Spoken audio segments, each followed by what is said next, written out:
કેશોદમાં ચારણ ગઢવી સમાજ દ્વારા તંત્રને આપ્યું આવેદનપત્ર।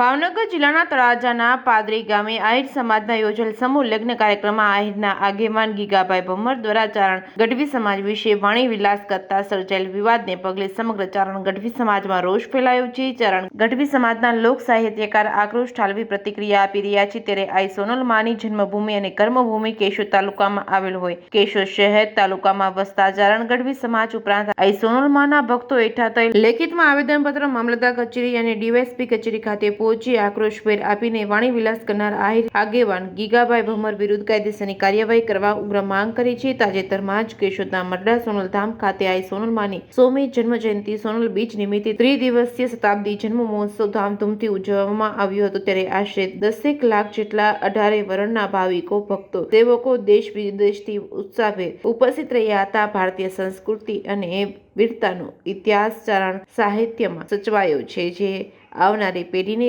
લોક સાહિત્યના માધ્યમથી પૂજડી જીવંત રાખવા કલાકારોમાં પણ આક્રોશ જોવા મળ્યો છે। Reporting by Raju Pandya, Keshod. આજરોજ આ 2 દિવસ પહેલા 14 તારીખે બનેલી ઘટના તળાજા મુકામે સમૂહ લગ્નમાં એ એટલું બધું એક વ્યક્તિ કે સમાજને ઘસાતું એટલું બોલ્યા અને એટલું નહીં, પરમ પૂજ્ય સોનલમાનું નામ લઈ એમના વિશે પણ વિષય લઈ અને પછી સમાજના ઉત્તરોત્તર 2-4 મુદ્દા એટલા બધા ઘસાતું બોલ્યા કે ક્યારેક એવું લાગે કે આ તો બહુ વાત કહેવાય કે એવો વ્યક્તિ સમાજનો ટોપનો જે વયસ્ક વ્યક્તિ અને જો આવું બોલે એટલે બહુ સમાજને સહન ન થઈ બોલ્યા છે।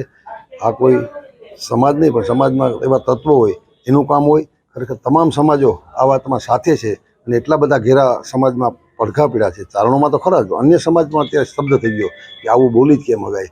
એટલે આજનો જ અમે બધા મરડા કણેરી કેશોદના તમામ ચારણ સમાજ આજુબાજુના ગ્રામ્ય લેવલના બધા મળી અને આવેદન અહીં આપીએ છીએ મામલતદાર સાહેબને અને કલેક્ટર ડેપ્યુટી કલેક્ટર સાહેબને તેમજ પોલીસ ખાતાને। ફરિયાદના સોર્સિસો પણ આપણે જોઈ રહ્યા છીએ કે કઈ રીતે થઈ ગઈ અહીં થાય કે તળાજા જ્યાં થતું હોય અમે તો બસ માત્ર અમારી એટલી માગણી છે કોઈ પણ ભોગે એમને સજા થવી જોઈએ અને યોગ્ય પગલાં તાત્કાલિક ધોરણે ન લેવાય તો નજીકના સમયમાં 18 વર્ણના ભેગા થઈ અને આનો અમે જવાબ માગીશું એવું અમે ઈચ્છીએ છીએ।